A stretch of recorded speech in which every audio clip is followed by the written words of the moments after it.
সন্মিলনৰ উদ্যোগত মহামৰা সমষ্টিৰ টিমন ৰাজহুৱা প্ৰেক্ষাগৃহত দুদিনীয়া কাৰ্যসূচীৰে এখন সন্মিলন আয়োজন হৈছে। ইয়াত অসমৰ বিভিন্ন প্ৰান্তৰ পৰা অহা সন্মিলনৰ এই নেৱাৰ সমাজৰ শিক্ষক বুদ্ধিজীৱী সদস্যসকলক মই আন্তৰিক অভিনন্দন জনালোঁ আৰু সুকলমে এই সন্মিলনখন সমাপ্ত হৈ যায়। মুখ্য অতিথি হিচাপে ইয়াত আমন্ত্ৰণ জনোৱাত মই তেখেতসকললৈ ধন্যবাদ জনাইছোঁ। এই নেৱাৰ সমাজৰ সাংস্কৃতিক বৈশিষ্ট্য আছে, ঐতিহ্য আছে। তেওঁলোকৰ ই হিন্দুত্বৰ আধাৰত তেখেতসকলে নিজৰ পৰম্পৰা, নিজৰ কালচাৰ বজাই ৰাখিছে।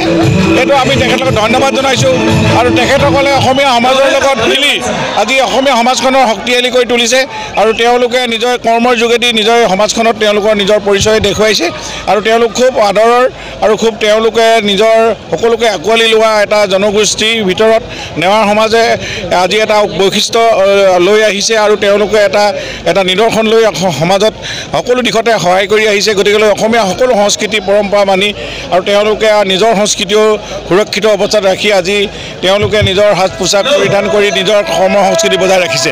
গতিকে এই সমাজৰ আমি ভৱিষ্যত উজ্জ্বল কামনা কৰিছোঁ আৰু তেওঁলোকক আমি প্ৰটেক্টেড ক্লাছ হিচাপে ইতিমধ্যে চৰকাৰেও তেওঁলোকক ঘোষণা কৰিছে। আমি তেনেকৈ শদিয়াত আমি প্ৰটেক্টেড ক্লাছ কৰিছোঁ আৰু বালিপৰাকে আদি কৰি কেইবাখন জেগাৰ আমাৰ এতিয়া প্ৰচেছত আছে।